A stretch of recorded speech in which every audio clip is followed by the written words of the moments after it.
So a couple of years ago in 2022, I worked on a wedding with a sweet, sweet bride, Fort Worth area, who had already booked her photographer before she had booked me to help with the planning. And this photographer was a nightmare to work with.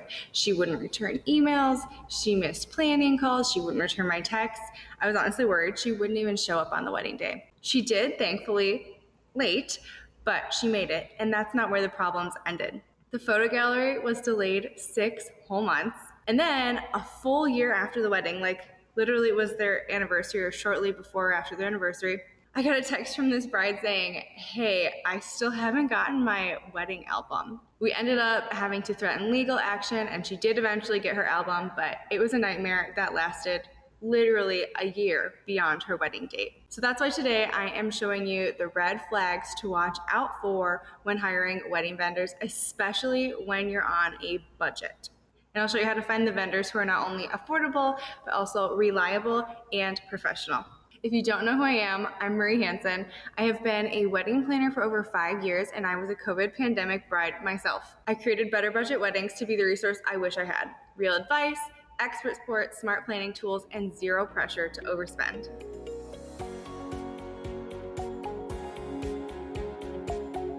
Okay, vendor red flags. Number one is no written contract. So if a vendor says, we don't need a contract, what they really mean is there's nothing protecting you if I bail. Legit vendors always offer a detailed contract, written contract. Specific sections that you really want to watch out for are their rescheduling policy, the cancellation policy, their refund policy, how much you can get, what dates are the cutoff for refunds, etc. If the deposit is refundable or transferable, or if you lose the deposit, whether you switch your date or cancel altogether, that's important to know. Make sure they have a section for what happens in case the vendor themselves cancel, because it does happen. Emergencies and life happen. Make sure they have a communication policy, and you also want to make sure there's a force majeure clause, because those protect any events of acts of God and kind of tell you how to proceed if you physically can't get to your wedding, either of you, for some reason. Number two is if they ask for full payment upfront. So a normal deposit is between 25 to 50% depending on the vendor. Anywhere up to 50% is pretty standard for the industry. The balance is usually going to be due sometime between a month before the wedding up to the wedding day, sometimes the day after, depending on the vendor, if it's like food or catering or something like that. But if they demand 100% upfront, it's likely a scam, because a lot of times contracts will say you can't get your money back, and it's really hard to get your money back from vendors, if I'm being honest, if they're not a nice person, because you'd have to take them to court, and by the time you spend all the money and time in legal fees, you're sometimes getting less than what you had to spend, and it's a nightmare. So make sure that what they're asking for up front is legit and not 100% down. The only time I would say to put 100% down is if you have in writing that you're getting a discount for paying in full. This is something that some vendors do to just kind of help with cash flow, as they'll offer a discount to pay in full. But make sure you have in writing at what point until your wedding date you could get that money back. So for example, maybe up until 1 month before the wedding, if you were to cancel, you could get 25% back. And 6 months before the wedding, you could get 50% back. Something like that. Just make sure you have in writing what happens if you cancel or reschedule, to make sure all that money is not completely gone. Number three is they don't have a real portfolio. So pretty Instagram pictures are great, but they're not enough. You want to ask to see 3 full weddings that they have done from start to finish. It doesn't matter if they were an associate shooter or how they were involved, just real weddings that they were involved in, and not stock images that they pulled from the internet, from Pinterest, from Instagram, etc. Number 4 is high pressure sales tactics. If they say this price is only good if you book today, that's not standard for the wedding industry. I'm not saying it's a scam, but it is high pressure, and really good vendors will let you take your time, because they know it's a big investment on your part, it's a big investment on our part as vendors, and we want to make sure that the vendor-client relationship works well. So the high pressure sales tactic is kind of scammy. I'm not saying it's guaranteed to be a bad vendor, but don't let them pressure you into it. If you're just getting bad vibes, if they're like you have to book today or the price goes up, let it go, you'll find another vendor. Number 5 is sketchy communication. So this would have red flagged me with that photographer that Lindsay had booked because they take forever to reply, they show up late to your meetings, they contradict themselves. This is not going to improve once you guys sign a contract and start working together. Like I said, I literally wasn't sure if she was going to show up on the wedding day just because she was so bad at communication. So save yourself the stress. And if someone is showing signs of bad communication, just really slow with replies, showing up late, etc., go ahead and pass on that vendor. Even if you really like their style, it'll save you a ton of stress and headaches. Number 6 is the too good to be true pricing. So if someone offers you 10 hours of photography for $200, either they're brand new or someone's about to disappear your deposit. So I will say too good to be true pricing can be someone who is very, very brand new, but make sure you understand that it's not going to be that professional experience that you're probably hoping to get. And that's fine. If that's what your budget allows, that's fine, but you have to know that. Otherwise, if it seems like it's a very professional service, but the amount is very low, it's likely a scam. So now I'm going to walk you through how to find vendors who are both affordable and amazing. First, ask your venue if you have a venue. So venues work with vendors every single weekend. They know who's reliable, they know who causes chaos, they have the insider info that you won't find online. Make sure you ask your venue. And if you do have a wedding planner, you can also ask them. Typically, unless you're booking full service, sometimes partial planning will help with vendors. If you're booking coordination, I don't think this is something that they can help with because this is something that comes with a larger package. But if you do have a wedding planner, they would obviously be a great resource for this as well. If you don't, venues are very, very well versed in which vendors are reliable and which ones aren't. Number 2, stick to vendors within your budget range. And I know this sounds pretty obvious, but it's not. People will mess around with a $5,000 photographer when they only have $1,000 to spend. So don't hurt your heart, don't disappoint yourself. Just look up people within your budget. Look for up and coming pros looking to build their portfolio. That's a great place to get a good deal. Sometimes you can get a good deal from experienced vendors who have weekday availability, or maybe it's off season. So there's always ways to negotiate that. And if you haven't grabbed my vendor negotiation emails, definitely be sure to pick those up. I will leave those in the show notes on podcast and description on YouTube. But you can always negotiate with vendors as well. I'm just saying, don't break your heart. Don't look at someone who's $5,000 if you have $1,000 to spend. The other thing is, if vendors aren't putting their prices online, they're likely higher prices. So beginners likely will put their prices online.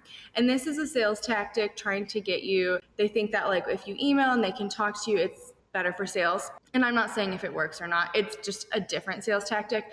But if their prices aren't online, I'm just going to tell you it's likely because they're higher prices. Number 3 is to read reviews carefully. So look for reviews that tell real stories.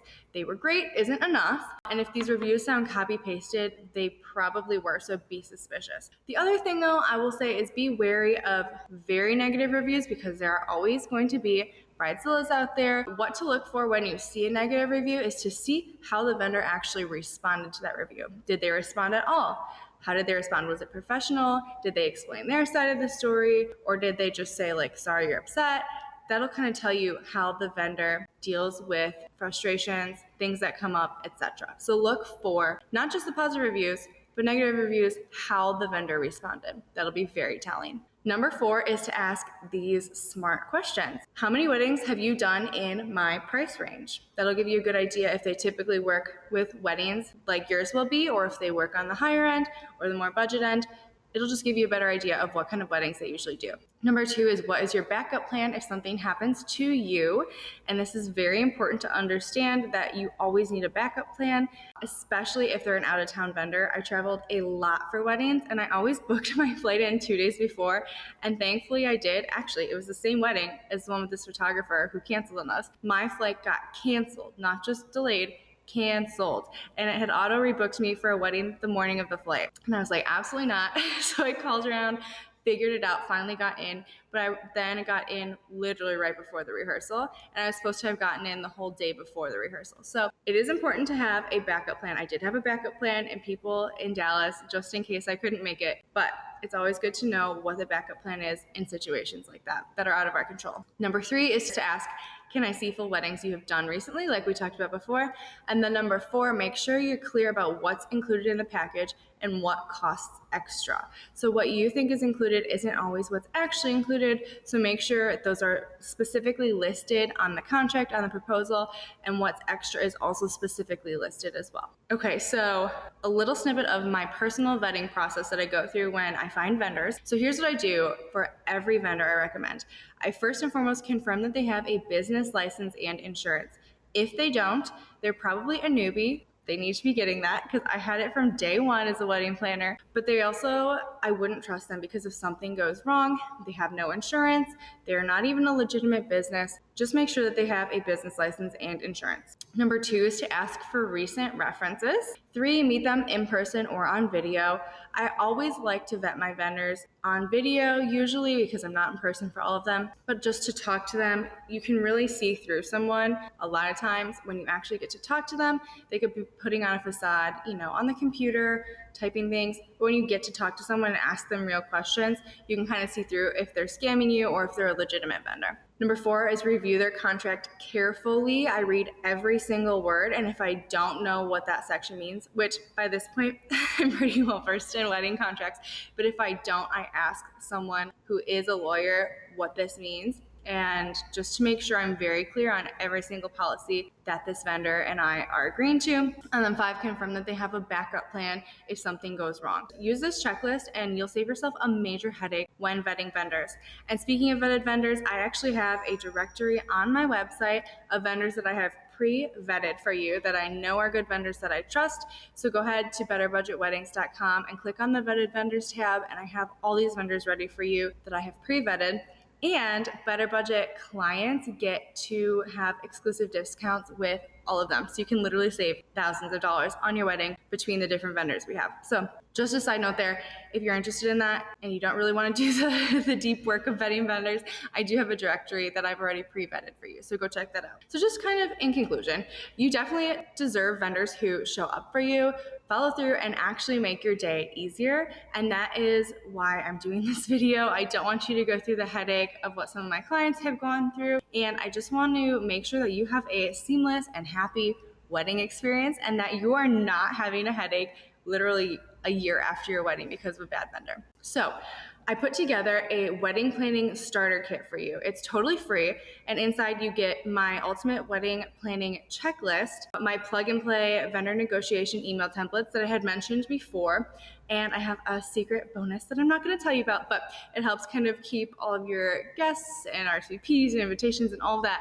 organized. So if you want to grab that, the link is going to be in the description. And then if you are watching this before July 12th or 13th, don't miss my 2-day flash sale that I'm doing for small over prime. So July 12th and 13th, if you sign up for WedSmart, which is my membership program, it's only $9 a month. But if you sign up on those 2 days, you'll get a whole week for free to just join the live office hours with me, test drive all the planning tools, browse our vetted vendor directory, all of that stuff. It's a no-risk trial, no pressure, just real support to help you plan the wedding you want with the budget you've got. Because I really don't want you chasing down missing albums a year after your wedding like my sweet bride Lindsay did. So make sure on July 12th and 13th, if you're interested in trialing WedSmart, make sure you try it those 2 days because those will be the only 2 days that I'm running this flash sale. Otherwise, I would really appreciate if you hit follow, send this to a fellow bride if you thought this was helpful, and let's make SMART the new standard for planning weddings. See you next week.